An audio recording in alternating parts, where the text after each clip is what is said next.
الله الرحمن الرحيم يا أيها الذين آمنوا كتب عليكم الصيام كما كتب على الذين من قبلكم لعلكم تتقون صدق اللہ العظیم۔ شروع اللہ کے نام سے جو بے انتہا مہربان اور نہایت رحم والا ہے۔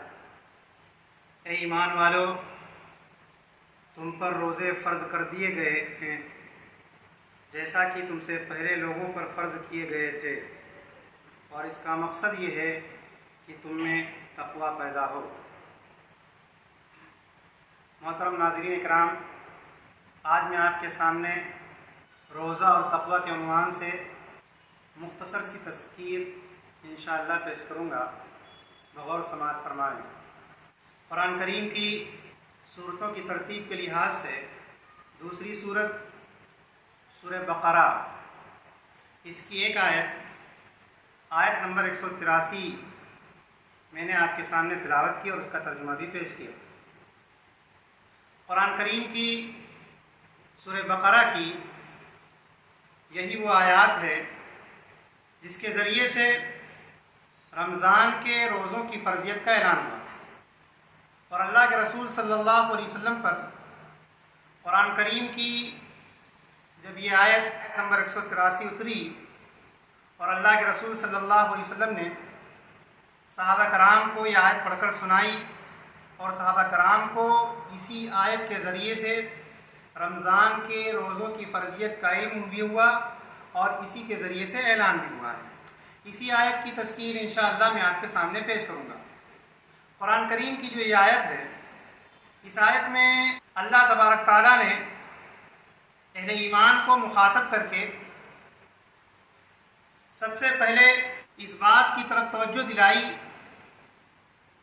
کہ جو عبادت تم پر فرض کی جا رہی ہے، یا جو عبادت تم پر لازم کی جا رہی ہے، یہ کوئی عبادت جو ہے نئی نہیں ہے۔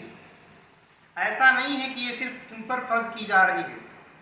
اس سے پہلے جتنی امتیں گزری ہیں جن کی طرف اللہ تبارک تعالیٰ نے انبیاء کرام کو بھیجا تھا، ان پر بھی اللہ تبارک تعالیٰ نے اس عظیم عبادت جسے روزہ کہتے ہیں اللہ تبارک تعالیٰ نے فرض کیا تھا۔ سب سے پہلے یہی بات مومنوں کو مخاطب کر کے کہی، اے لوگوں جو ایمان لائے ہو، تم پر روزے فرض کر دیے گئے جیسا کہ تم سے پہلے لوگوں پر فرض کیے گئے تھے۔ پھر اس روزے کے فرضیت کے اعلان کے بعد روزے کے مقصد کو اللہ تبارک تعالیٰ نے بیان فرمایا۔ روزے کے مقصد کو سمجھنے سے پہلے آئیے ہم یہ جان لیتے ہیں روزہ ہے کیا چیز۔ قرآن کریم میں جو یہ لفظ آیا ہے الصیام، صیام کے معنی عربی زبان میں ہوتے ہیں رک جانے کے، کسی چیز سے رک جانے کے۔ آتا الامساک عن الشیء، کسی چیز سے اپنے آپ کو روک لینا یا رک جانا۔ شریعت کی اصطلاح میں روزہ یعنی الصیام اس کو کہتے ہیں کہ ایک بندہ مومن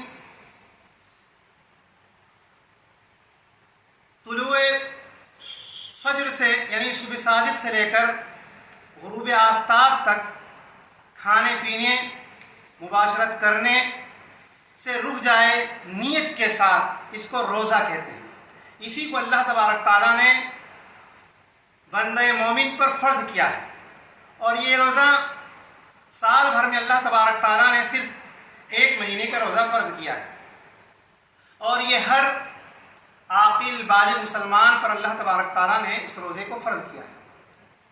اب یہ روزہ جو ہے عبادات کے اعتبار سے اگر اس کی ترتیب دیکھی جائے، جس طرح ایمان جو ہے، ایمان کے بعد عبادات میں پہلا نمبر نماز کا آتا ہے، دوسرا نمبر زکوٰۃ کا آتا ہے، تیسرا نمبر روزے کا آتا ہے، تو یہ تیسری نمبر چیز جو ہے عبادات میں ترتیب کے لحاظ سے جو ہے یہ تیسرے نمبر کی عبادت ہے جو اللہ تبارک تعالیٰ نے بندے مومن پر فرض کی ہے۔ اس عبادت کے تعلق سے بہت ساری احادیث بھی موجود ہیں۔ اللہ کے رسول صلی اللہ علیہ وسلم نے تو روزے کے تعلق سے بات ارشاد فرمائی کہ حدیث قدسی ہے کہ الصوم لی وانا اجزی بی، روزہ بندہ میرے لیے رکھتا ہے اور روزے کا بدلہ میں خود دوں گا. یعنی الفاظ یہ حدیث قدسی کی جو ہے جس میں رسول اللہ صلی اللہ علیہ وسلم کے الفاظ ہیں، بات اللہ تبارک تعالیٰ کی ہے کہ اللہ تبارک تعالیٰ یہ کہتا ہے کہ روزہ بندہ میرے لیے رکھتا ہے اور اس کا بدلہ میں خود دوں گا. اور پھر روزے کی اور بھی بہت زیادہ اہمیت ہے، وہ یہ کہ روزہ اتنا زیادہ اہم ہے اور اتنی زیادہ اہم ترین عبادت ہے کہ اللہ تبارک تعالیٰ نے اس عبادت کو بہت ساری ان چیزوں میں بھی پسند کیا ہے. بہت ساری ایسی چیزیں جیسے مثال کے طور پر کوئی زہار کر لے یا قتل خطا ہو جائے اور اس کے علاوہ قسم کھا لے، اس میں جرمانے کے طور پر بھی اللہ تبارک تعالیٰ نے جس چیز کو پسند کیا ہے اس میں اسی روزے کو پسند کیا ہے. قسم کے کفارے میں بھی کوئی شخص زہار کر لے اور اس کے علاوہ دوسری تمام چیزوں میں. اس لیے اس روزے کی اہمیت کا پتہ چلتا ہے اور روزے جیسی عظیم عبادت کا پتہ چلتا ہے کہ کتنا اہم اور کتنا اہم ترین رکن ہے، کتنی عظیم عبادت ہے. اور اس عبادت کو اللہ تبارک تعالیٰ نے کیوں فرض کیا ہے، اس کے مقصد کیا ہے روزے کے، وہ اللہ تبارک تعالیٰ نے اس میں بیان فرمایا.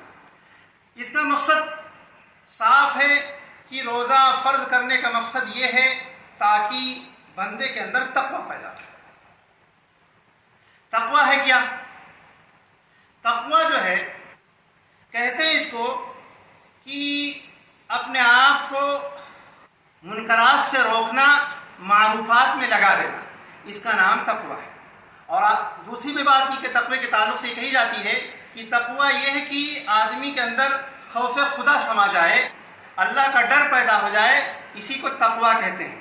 اور تقویٰ عام طور پر لوگ یوں سمجھتے ہیں کہ اس کی کوئی ظاہری شکل و صورت ہوتی ہے، یا تقویٰ کو لوگ عام طور پر کچھ عبادت کی چیز سمجھتے ہیں. حالانکہ تقوی کی نہ کوئی ظاہری شکل و صورت ہوتی ہے، نہ تقویٰ کوئی کسی عبادت کا نام ہے، بلکہ تقویٰ ایک کیفیت کا نام ہے، ایک صفت کا نام ہے، ایک مزاج کا نام ہے. یہ تقویٰ اللہ تبارک تعالیٰ اسی روزے کے ذریعے سے بندے کے اندر پیدا کرنا چاہتا ہے. اگر یہ تقویٰ بندے کے اندر پیدا ہو جاوے تو وہ سمجھ یہ سب سے کامیاب بندہ ہو گیا ہے. اللہ تبارک تعالیٰ نے قرآن کریم کو جو نازل کیا ہے، قرآن کریم میں جہاں جہاں جو چیزیں بیان کی گئی ہیں اور بندے کی کامیابی کا جو تذکرہ کیا گیا ہے، وہ اسی بنیاد پر کیا گیا ہے کہ اگر بندے کے اندر تقوی کی صفت پیدا ہو جائے، تقوی کا مزاج پیدا ہو جائے تو وہ بندہ کامیاب بنتا ہے. اگر تقوی کی یہ صفت اور یہ کیفیت اور یہ مزاج پیدا نہ ہو تو بندہ کامیاب نہیں ہوتا ہے. اس لیے یہ کیفیت پیدا کرنا، یہ مزاج پیدا کرنا، اور کہ ہمارے اندر اللہ کا خوف پیدا ہو جائے، اللہ کا ڈر پیدا ہو جائے، اللہ سے امید کے ساتھ، اللہ سے ڈرتے ہوئے یہ ساری چیزیں ہماری زندگی میں آ جائیں.